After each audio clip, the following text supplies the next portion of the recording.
Harley Davidson delivered a solid third quarter, and we have seen many of our hardwire strategic initiatives perform well, providing encouraging initial proof points of our 5-year strategy. That's some corporate speak from Johann Zeist, which was meant to reassure investors that all is well. And 2021 has been better than 2020. How could it not be? 2020 was a disaster for road-going motorcycles, though off-road bikes did quite well. But the truth is that all is not well in Harley land. What's wrong, what's being cut and introduced in 2022, and what direction should Harley Davidson take in the future? Stay tuned and don't forget to subscribe and like the video if you find this valuable. It greatly helps the channel.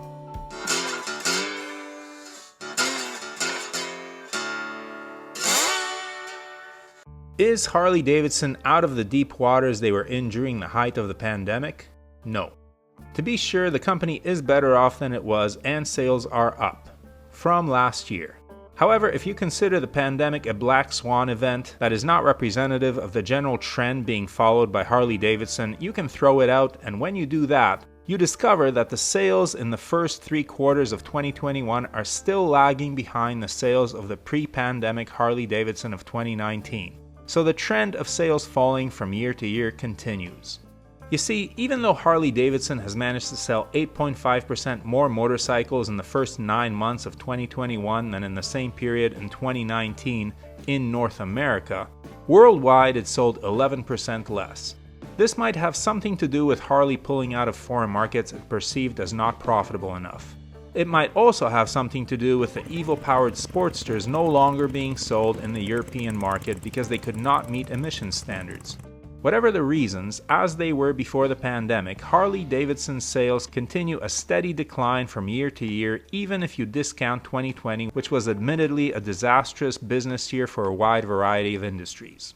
So what has Harley done to stem the tide? Well, besides withdrawing from many markets, cutting a bunch of models, and streamlining, shrinking its operations to improve efficiency, Harley finally in 2021 introduced the Pan America and the Sportster S with their advanced and competitive on power Revolution Max motors. Definitely a step in the right direction. Additionally, they introduced the Revival series of bikes, limited run customs that harken back to iconic machines from its history. In other words, they've doubled down on trying to sell ever more expensive bikes to ever richer customers. Now, most of the time this strategy pays off, as there are always folks who will be willing to pay a premium for a spanking new hog. But where it didn't work was with the Livewire. These electric bikes missed the mark because they weren't what electric motorcycle buyers were looking for. Most people in the market for an electric motorcycle want a small and light city commuter, not a 100 horsepower, $30,000 US rocket ship with a 100-mile range, if you're lucky. Now, despite stabilizing a bit and taking some steps in the right direction, Harley's sales continue to fall. So what is the plan for 2022? What bikes are getting cancelled? What bikes may be introduced? And what bikes should be introduced to turn the momentum around? Well, 3 bikes are gone, and the first of them is the Iron 1200. Yes, the old Evo engine is down to powering only 2 motorcycles, the Iron 883 and the 48, and it won't be long before this relic is gone forever. Glad I bought one before it got discontinued. The Softail Slim is also gone, which is a shame because I honestly like the styling of that bike. Very clean and minimalist, it's a no-nonsense, low-slung cruiser that just looks cool in profile. Finally, the Sport Glide bites the dust, which is also disappointing, as this was a great option for shorter riders who didn't want to wrestle a Road King or a Street Glide. Harley may offer a replacement for this bike by providing an optional kit for the Lowrider S, which will be way more expensive. But Johann Zeist wanted to make Harley into a premium brand, so break out your wallet if you want into the club. I'm sure that Harley knows better than I which bikes were selling well and which ones weren't, but I actually like all the models that are going away. They also all happen to be among the more reasonably priced Harleys. So what else is Harley bringing us in 2022? 3 words. Bold new colors. Well, that and a couple of other things I suspect. First, expect a more reasonably priced Revolution Max Sportster. After the introduction of the Sportster S, I made a video covering the other Sportster model Harley teased. Check it out in the top right corner. This bike will have twin shocks and will probably be powered by the Rev Max 975 that was used in the Bronx. I hope this bike is simple and that they don't detune the motor too much. In the Bronx, they were claiming 115 horsepower. Don't expect it to be that high in a Sportster. The engine will be tuned for low down torque on a cruiser, but I hope that this new bike is more powerful than the Indian Scout 60, and about the same price. And of course, don't expect it to sound and feel like the 45-degree Evo that shakes your fillings loose on the current Sportsters. It'll be smoother, more powerful, hopefully more reliable, but not as pretty or full of character. It will also hopefully boost some of those Euro sales, as smaller bikes are better suited to the narrower streets of Europe. Next, expect a Revival or Icons Collection model, or two. Every year, Harley will build some pretty customs at a hefty premium, and this year the rumor is that they will either revive Elvis's Electra Glide or the very first Fat Boy. You know, the one from the movie. Expect these to be pretty similar to the standard bikes, except for different paint, a few extra accessories, and a price tag that... Drop your shorts and bend over, Mr. Babar. To be clear, there's nothing wrong with liking these super cool customs, but charging an arm and a leg for bold new paint is a bit annoying. At least stick the 131 in there. So finally, what should Harley do besides introducing the new Sportster, let's call it Iron 975, and some Revival bikes?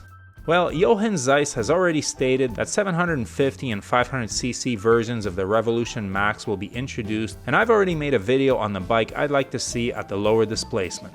How about an XR750 that looks as close as possible to the original? Please, not another street rod. Simple, inexpensive, zippy, and cool looking, a bike that can rock a twisty road and do some power slides on gravel as well. Check out my vid on this bike in the top right corner. Something like a Ducati Scrambler Icon, but in a Harley to get them youngins interested. What else? Well, whatever happened to the air-cooled variable valve timing motor that Harley patented a while back? Is this supposed to replace the Evo or the Milwaukee 8? Truth is that Harley can do something that no other manufacturer can get away with. Produce an inferior bike and sell it out. There's a whole custom scene that revolves around taking old hogs, changing the frames to hardtails, sticking ridiculously high apes and sissy bars on them, converting them to chain drive and booting around or even going camping on them. Why not just build a factory one around the Evo or this new VVT motor? It would have to be air-cooled but would not need a lot of complex design. It would look super cool, ride terribly, require no high tech, and sell out immediately. I think Harley should build this bike as well as the XR750, but doubt we'll ever see this because Harley seems to be allergic to selling any motorcycle that doesn't require you to take out a second mortgage. What do you think? An XR750, a factory custom hardtail chopper? What would you like to see from the motor company for 2022? Share your thoughts in the comments and cruise on, my friends. If you're interested in any of the gear that Brooke and I wear or use, or the camera equipment we use to film this channel, the links are below. Everything listed there was bought with our own money and we are not sponsored by any company. However, the links below are affiliate links and the channel is paid a small amount for referring you to shop at no additional cost to you. We do not recommend any products that we are not satisfied with ourselves, but we do strongly urge you to do your research and select the correct size for items like helmets and clothing. As always, thanks for watching, your support is greatly appreciated. Please hit that subscribe button, give the video a thumbs up, and leave a comment below. And whatever you ride, enjoy it. Wave at other bikers no matter what they're riding. We're all part of a brotherhood and sisterhood. Keep the rubber side down, shiny side up, and may the spokes be with you.